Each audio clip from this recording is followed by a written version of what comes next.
오늘은 본문 말씀에 근거하여 우리 그리스도인들이 이 명절을 어떻게 보내야 하는지 우리의 참된 스승이시자 구세주이신 우리 주 예수님에게서 배워보려고 합니다. 사랑하는 여러분, 하지만 문제가 있습니다. 성경 어디를 뒤져 보아도 예수님께서 가족들과 함께 명절을 어떻게 보내셨다 하는 말씀을 찾을 수가 없기 때문입니다. 그럼에도 불구하고 우리가 그 답을 유추해 보는 거 그렇게 어렵지가 않습니다. 사도 요한이 기록한 오늘 본문 말씀을 보게 되면 예수님께서 가나라는 곳에 가셔서 가족들 그리고 제자들과 함께 혼인잔치에 참여하셨는데 이 상황이 이 명절의 상황과 매우 유사하기 때문입니다. 따라서 오늘 우리는 본문 말씀을 검토해 보면 우리 예수님께서 명절을 어떻게 보내셨는가를 유추해 볼 수 있고 이를 근거로 우리 그리스도인이 명절을 어떻게 보내야 하는지 답을 얻을 수가 있습니다. 자, 사랑하는 여러분, 이제 생각을 해보겠습니다. 우리 그리스도인들은 명절을 어떻게 보내야 할까요? 사랑하는 여러분, 우리의 참된 스승이자 구원세주이신 우리 주 예수님의 모습을 통해서 우리는 무엇을 배울 수가 있을까요? 이 질문에 대한 답을 온전히 우리가 본문을 통해서 얻기 위해서 먼저 본문의 배경과 내용 설명부터 해드리겠습니다. 요한복음 2장 1절부터 11절까지 오늘 우리가 읽은 이 본문의 말씀은 예수님께서 구세주, 메시아로서의 사역을 시작하시면서 행하신 가장 첫 번째 기적의 사건을 기록한 말씀입니다. 예수님께서는 가나라는 곳, 갈릴리 가나라는 곳에 제자들 그리고 예수님의 육신의 가족들과 함께 참여하셔서 혼인잔치에 참여하셔서 물을 포도주로 바꾸는 기적을 행하셨습니다. 자, 그런데 사랑하는 여러분, 1세기 유대인들, 정통 유대인들의 혼인 예식과 오늘날 우리들의 혼인 예식은 여러 관습적으로 또 문화적으로 볼 때 많은 차이가 있습니다. 예를 한번 들어보겠습니다. 어떤 차이가 있느냐? 사랑하는 여러분, 먼저 예식을 하는 순서가 다릅니다. 우리는 일반적으로 먼저 예식을 하고요. 그리고 필요한 혼인잔치에 뒤따르는 또 잔치를 벌입니다. 그런데 유대인들은 그렇게 하지 않습니다. 낮 동안은 시간을 정해두지 아니하고 해가 떠 있을 때는 잔치를 거나하게 한 이후 해가 진 뒤에 바로 혼인 예식을 치르고 이렇게 모든 사람의 축복 속에 수납밤을 치르러 갑니다. 이런 차이점이 있고요. 또 혼인 예식을 치르는 요일도 다릅니다. 우리는 일반적으로 주말 혹은 공휴일에 하지만요. 정통 유대인들 오늘날도 마찬가지입니다. 율법에 정해져 있습니다. 안식 후 셋째 날에 하게 되어 있어요. 수요일 날이에요. 수요일 날 밤에 하게, 저녁에 해가 진 이후에 하게 되어 있습니다. 이렇게 관습적으로 또 문화적인 차이에 의해서 혼인 예식이 여러 가지가 다릅니다. 그런데 동서고금을 막론하고요, 변하지 않는, 다르지 아니하는 사실이 있습니다. 그것이 무엇일까요? 잔치를 벌이고 그 잔치에 참여한 손님들을 음식으로 극진하게 대접하는 것, 이것은 크게 다르지가 않습니다. 동양이나 서양이나 과거나 현재나 손님들을 음식으로 극진히 대접하는 거 크게 다르지 않아요. 그리고 당시 고대 근동 이스라엘 사회에서 잔치에 있어서 가장 손님을 대접하는 데서 중요한 음식이 바로 포도주였어요. 이러한 상황 속에서 혼인잔치에서 그만 포도주가 떨어졌어요. 당시 사회는요, 또 오늘날과는 비교도 할 수 없을 정도로 체면과 가문의 명예가 중시되는 사회였어요. 체면, 가문의 명예가 더럽혔다고 생각이 되는 순간에는 자신의 생명을 내놓는 일도 비일비재했어요. 오늘날과는 이해가 안 되는 거예요. 포도주가 떨어져서 손님 젖대 잘못했다고 스스로 목숨 끊는 일도 있었던 거예요. 그러니까 어찌 보면 이 잔치를 주관하는 사람들에게서는 큰 위기 상황에 놓여 있었던 것입니다. 그러한 때 이 혼인잔치에서 중요한 역할을 하던 예수님의 육신의 어머니인 마리아가 우리 주 예수님에게 다가오셔서 부탁을 해요. 포도주가 떨어졌나이다. 뭔가 해결책을 내놓으라는 말씀이죠. 그런데 우리 예수님께서는 오늘 본문 말씀을 보게 되면 단호하게 거절을 하세요. 아직 때가 이르지 아니하였나이다. 아직 내가 메시아로서 본격적으로 사역하기 할 때가 아니다라고 분명하게 거절을 내비치신 거예요. 그러나 예수님의 어머니, 육신의 어머니 마리아는 이것을 거절로 보지 않았어요. 하인들에게 오히려 말을 합니다. 예수님께서 무엇을 말씀하시던지 그대로 해라.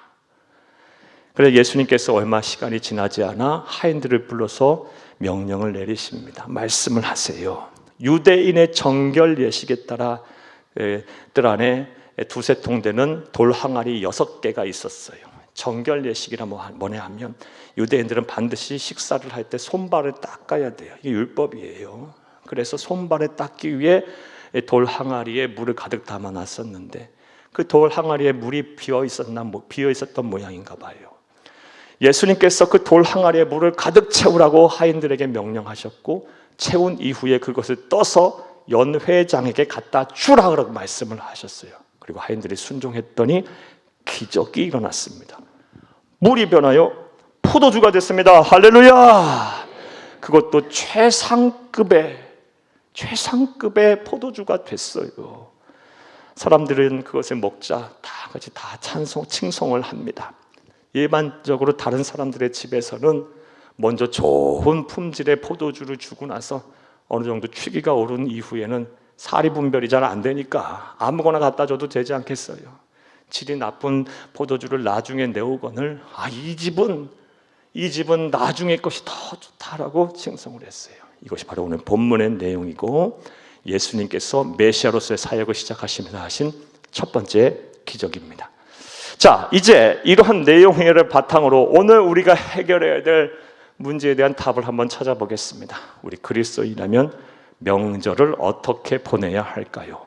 오늘 본문에 우리 주 예수님의 사역, 예수님의 기적의 사건을 통해서, 일으키신 기적의 사건을 통해서 우리는 무엇을 배울 수가 있을까요? 자, 이제부터 따라하시겠습니다. 첫째로, 모든 사람을 기쁘게 해야 합니다. 모든 사람을 기쁘게 함으로 우리는 명절을 보내야 합니다. 우리 그리스도인들은 그렇게 해야 합니다. 누구 하나 맘 상하거나 힘든 일 없이 모든 사람을 기쁘게 함으로 우리는 명절을 보내야 합니다. 사랑하는 여러분, 앞서 말씀드린 것처럼 포도주는 당시 고대 근동 이스라엘 사회에 손님을 접대하는 데 있어서 가장 중요한 음식이었습니다. 그리고 체면과 명예, 가문의 명예를 중시하던 사회였기 때문에 이 잔치상에 포도주가 떨어져서 손님 접대를 제대로 못해서 체면을 깎인다는 것은 곧 그들의 집안에, 이 잔치를 주관하는 집안의 큰 위기 상황이었어요. 그러한 때 우리 주님께서는 물을 포도주로 바꾸는 기적을 행하심으로 그 자리에 참여했던 모든 사람들을 전부 다 기쁘게 했어요. 신랑 신부가 얼마나 기뻤을까요? 또 육친의 어머니 마리아와 또 모든 칠가 친척들, 그곳에 모인 사람들, 그리고 연회장, 그리고 무엇보다 이 포도주를 접대받은 손님들이 얼마나 기뻤을까요? 우리 주님께서는 모든 사람들을 다 기쁘게 하셨어요. 그러므로 저와 여러분도 명절을 보내면서 나와 명절을 함께 보내는 모든 사람들을 기쁘게 함으로 우리 또한 명절을 보내야 할 줄로 믿습니다. 자, 그렇다면 우리가 무엇을 해서 모든 사람을 기쁘게 함으로 명절을 보낼 수 있을까요? 이제 참으로 많은 말씀을 여러분에게 드릴 수 있겠는데 희찬상 권면의 말씀으로 하나만 드릴게요. 서로 섬김으로 명절을 보내세요.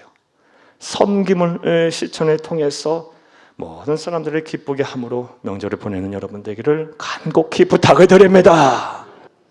사랑하는 여러분, 누구 하나 마음 상하거나 힘들어서야 되겠습니까? 명절 때 같이 모여서 함께 대화도 하고 사랑도 나누고 의견도 나누고 모처럼 모였는데 누구 하나 힘들고 마음 상해서야 되겠어요? 예수 믿는 사람들이 그래서야 되겠습니까? 무엇보다 우리는 그리스도인입니다. 그리스도인이에요. 그리스도인이라는 것이 무슨 뜻입니까? 예수님처럼 살기로 작정한 사람들입니다. 예수님에게 귀한 생명을 빚진 사람들입니다. 예수님처럼 살아야죠. 예수님이 세상에 오셔서 어떻게 사셨습니까? 이 말씀은 보겠습니다. 마태복음 20장 28절을 함께 읽겠습니다. 인자가 온 것은 섬김을 받으려 함이 아니라 도리어 섬기려 하고 자기 목숨을 많은 사람의 대속물로 주려 함이니라. 아멘. 섬기러 왔다. 창조주 하나님이 섬기러 왔다. 그리고 이 말씀 그대로 죽기까지 참 섬기다가 우리를 위해 누가 피를 다 쏟으시고 대속해 주시면 죽으시고 우리에게 구원을 선물하셨어요. 사랑하는 여러분, 그렇다면 우리 예수님처럼 살기로 한 우리 그리스도인도 섬겨야 되지 않겠습니까? 섬겨야 되지 않겠어요? 이번 명절에는요, 여러분이 하실 수 있는 섬김을 하세요. 어르신이든 어린아이든 남자분이든 우리 자매분이든 형제분이든 자매분이든 여러분이 하실 수 있는 섬김을 하세요. 그래서 누구 하나 마음 상하거나 힘들지 않게 하시기를 바랍니다.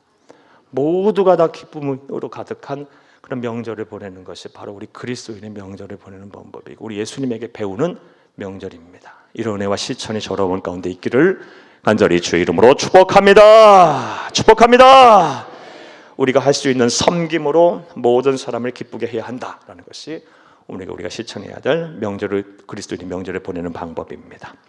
또 두 번째로 우리 그리스도인들은 명절을 어떻게 보내야 할까요? 오늘 본문에 우리 예수님에게서 우리는 무엇을 배울 수가 있을까요? 따라하시겠습니다. 둘째로 예수 믿은 후에 달라진 모습을 보여주어야 합니다. 누구에게? 함께 만나는 가족들에게, 사람들에게, 명절을 함께 보내는 식구들에게 예수 믿은 후에 내가 이렇게 달라졌다는 모습을 보여줌으로 우리 그리스도인은 명절을 보내야 합니다. 사랑하는 여러분, 예수님께서 공생애를 시작하시면서 행하신 첫 번째 기적, 물을 포도주로 바꾼 사건이 상징하는 의미가 무엇입니까? 예수의 손에 붙들리기만 되면, 다시 말해 예수에게 매이게 되면, 다시 말해 예수를 믿게 되면 믿는 사람, 예수에게 매인 자는 반드시 변한다는 거예요. 변하는 것도 그냥 변하는 것이 아니라 완전한 변화를 이룬다는 거예요. 물과 포도주는 전혀 다른 성질이에요. 전혀 질적인 변화가 질적으로 같지가 않아요. 우리가 예수를 믿게 되면요, 이전과는 전혀 다른 삶을 살아야 합니다. 성품이 달라져야 하고요, 삶을 사는 방식인 가치관이 달라져야 합니다. 예수를 믿었음에도 불구하고 구원을 받은 하나님의 자녀에도 불구하고 예전과 똑같다, 예수 믿기 전과 똑같다, 뭔가 문제가 있는 거예요. 사랑하는 여러분 어떠십니까? 사랑하는 여러분, 예수를 믿었으면 달라져야 돼요. 예수님의 성품이 내 인격이 되어야 하고 예수님의 꿈이 내 비전이 되어야 합니다. 예수님처럼 사랑해야 하고 예수님처럼 기뻐해야 하며 예수님처럼 온유하고 겸손해야 하고 예수님처럼 자비로워야 하고 예수님처럼 근면해야 하며 예수님처럼 정직해야 하고 예수님처럼 충성해야 하며 예수님처럼 인내해야 하고 예수님처럼 절제할 줄 알아야 합니다. 이게 우리의 삶의 목표가 되어야 되고 그런 삶을 살아야 되는 것이 그리스도인이에요. 사랑하는 여러분, 그렇다면 또 생각을 해보겠어요. 예수를 믿은 이후라면 변화된 삶, 달라진 삶을 살아야 한다고 했는데 내가 달라졌는지 안 달라졌는지는 누가 판단해 줄까요? 물론 하나님이 아시죠. 하나님은 우리의 마음과 생각을 온전히 감찰하시는 분이시니까요. 또 내 자신이 알아요. 내가 달라졌음을요. 그런데 가장 정확한 판단을 해주는 사람은요, 내 가족들이에요. 나와 함께하는 사람들이에요. 나와 함께하는 사람들이 저 사람을 보니, 내 아내, 내 남편, 내 부모, 형제, 내 아들, 딸들을 보니 예수 믿은 이후 달라졌네. 이렇게 되는 거예요. 그럼 그 사람은 정말 달라지는 거예요. 사랑하는 여러분, 여러분에게 한번 여쭤보겠어요. 여러분, 이런 소리 한번 들어보셨어요? 예수 믿은 이후에 달라졌네 라는 소리 한번 들어보셨어요? 네, 감사해요. 말씀해 주셔서 감사해요. 여러분, 우리가 이런 말 듣고 살아야 합니다.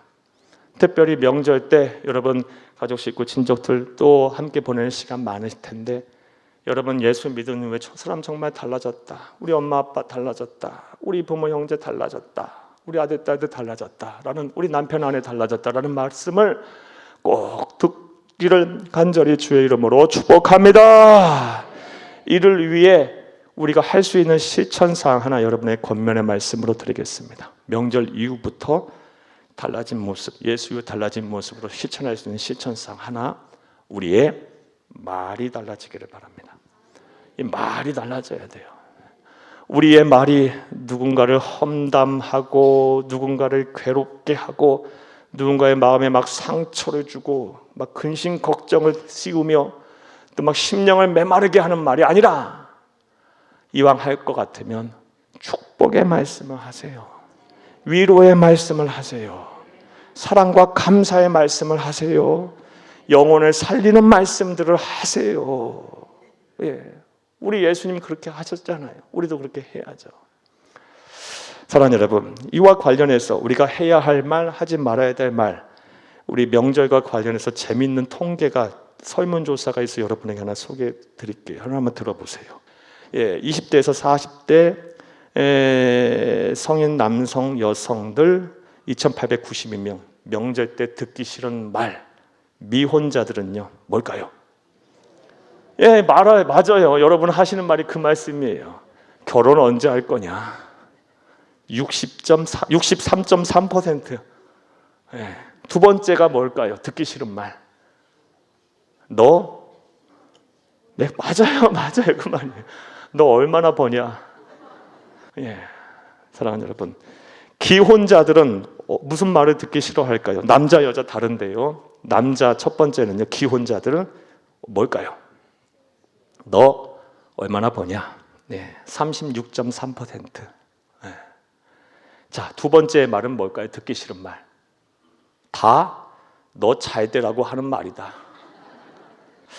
제가 말씀드리려고 하는 바는요, 예, 사랑하는 여러분, 꼭 필요한 말, 꼭 유익이 되는 말이라고 할지라도 듣는 자 입장에서 마음이 힘들면요, 해서는 안 되는 말인 거예요.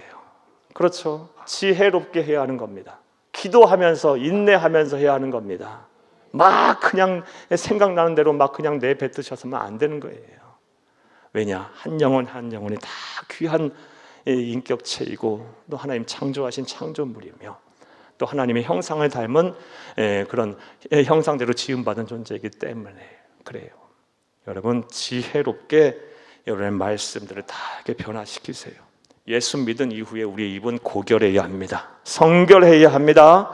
축복의 말씀, 위로의 말씀, 사랑의 말씀, 감사의 말씀, 그리고 나아가서 영혼을 살리는 그런 생명의 말씀들을 하시는 명절이 되기를, 또 이 명절 이후부터 계속 그렇게 하시기를 간절히 주의 이름으로 축복합니다. 또 우리 그리스도인이 명절을 어떻게 보내야 할까요? 오늘 본문 말씀에 우리 주 예수님의 사역의 모습을 통해서 우리는 무엇을 배울 수가 있을까요? 따라하시겠습니다. 셋째로, 처음보다 나중에 영광이 더 커야 합니다. 예, 대지는 이렇게 썼지만요, 여러분 쉽게 말하면 명절 이전보다 명절 이후가 더 좋아야 합니다. 예, 이게 우리 그리스도인이 명절을 보내는 법이에요. 여러분 가만히 생각해 보세요. 우리가 명절 때 왼수를 만나러 갑니까? 못 만날 사람 만나러 가는 겁니까? 아니잖아요. 생각해 보면요, 사랑하는 가족들 만나러 가는 거예요. 만나는 거예요. 사랑하는 부모, 형제, 자녀들 만나는 거예요. 우리가 막 그냥 막 얼굴 붉히고 싸우고 다시는 보지 않을 그런 원수들 만나러 가는 게 아니에요. 그런데 말이에요, 명절이 지나고 나면 왜 이렇게 몸과 마음이 상하죠? 명절 이후보다 명절 이후가 왜 더 안 좋죠? 언젠가부터 이 명절 증후군에 대한 이야기 그냥 너무 심심찮게 우리는 하고 있잖아요. 명절이 지나고 나게 되면 많은 분들이 이 사회가 그래요. 우리 사회가 그렇습니다. 이 가정의 불화가 막 급증하고 이혼율이 막 늘어나고, 네. 그리고 막 이 우울증, 공황장애, 정신적인 이런 처방을 많이 더 받고 사람들이 명절 이전보다 명절 이후가 급속도로 안 좋아진다. 이게 우리 오늘날 우리의 삶의 우리의 현실이에요. 사랑하는 여러분, 못 만날 사람 만나는 것도 아니고 정말 사랑하는 사람들 만나는 건데, 왜 우리는 사랑하는 사람들을 만나고 또 이 가족들을 만나고 정말 함께 해야만 하는 사람들을 만나는데 왜 명절 이전보다 명절 이후가 더 좋지 않을까요? 문제를 여러 곳에서 찾으려 하지 말고 저와 여러분 우리 자신에게서 찾는 것이 현명하리라 봅니다. 사랑하는 여러분, 예수 믿은 하나님의 백성들은요, 반드시 처음보다 나중에 영광이 커야 합니다. 사랑하는 여러분, 우리 그리스도인들은요, 처음보다 나중에 항상 좋아지는 삶을 살아야 돼요. 실제로 그렇습니다. 성경을 보면 또 우리가 우리의 신앙의 모습을 보게 되면요, 예수를 믿게 되면 처음부터 복을 받습니까?